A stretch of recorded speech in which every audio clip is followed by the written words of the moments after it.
त्याच्यात एवढी हिंमत कुठून आली?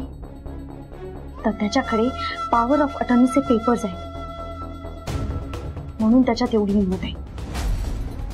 पण जर तेच पेपर्स आपण त्याच्याकडून काढून घेतले तर काय होईल सुजित, याचा विचार कर. त्याचा पूर्ण माज उतरेल. मग तू त्याला हवं तसं नाचवू शकतोस. आपल्याला आपला अर्जुन पण त्याच्याकडे द्यावा नाही लागणार.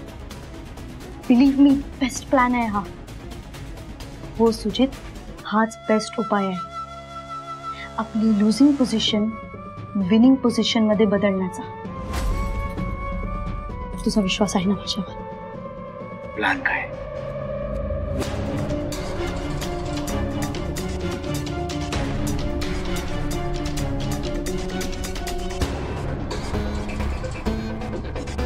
राईट तनिषा, तुला खरंच वाटतंय हा प्लॅन सक्सेसफुल होईल? ट्रस्ट मी,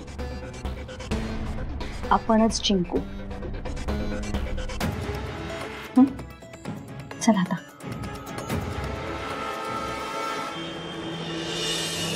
आम्ही निघालोय. पोरा तयार राहायला सांग. काय रे, काय माहिती मिळाली? सगळी माहिती मिळाली आहे साहेब, पण त्याचा फोटो नाही मिळाला. फोटो मिळाला नाही म्हणजे? साहेब, त्याच्यावर ना महाराष्ट्रात आणि महाराष्ट्राच्या बाहेर अशा अनेक केसेस आहेत.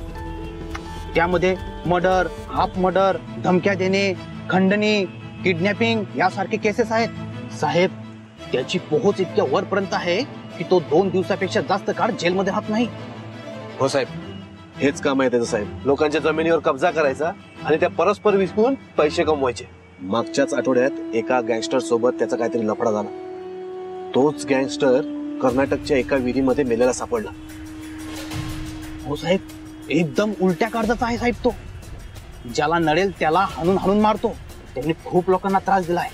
त्याच्या हातून पॉलिटिकल नेते पण सुटले नाहीत, म्हणून त्याच्या नांदी कोणी लागत नाही. साहेब, मी स्वतः स्थानिक आमदारांना फोन केला. त्या दिन्याचं नाव ऐकून कोणीच पुढे यायला तयार नाही.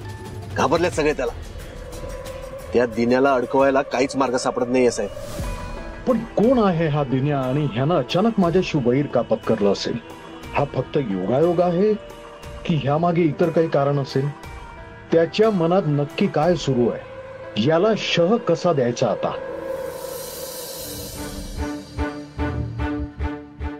खरं सांगू, बरं झालं तू देशमुख वकिलांना बोलवलंस. ते काम लवकर लवकर करतील तरी, नाहीतर ह्यांचे वकील फक्त वेळ काढतात, दुसरं काही नाही. आई, मी तुला बोललो ना, यावेळी मी जरा जास्त सावध आहे. मला साहेब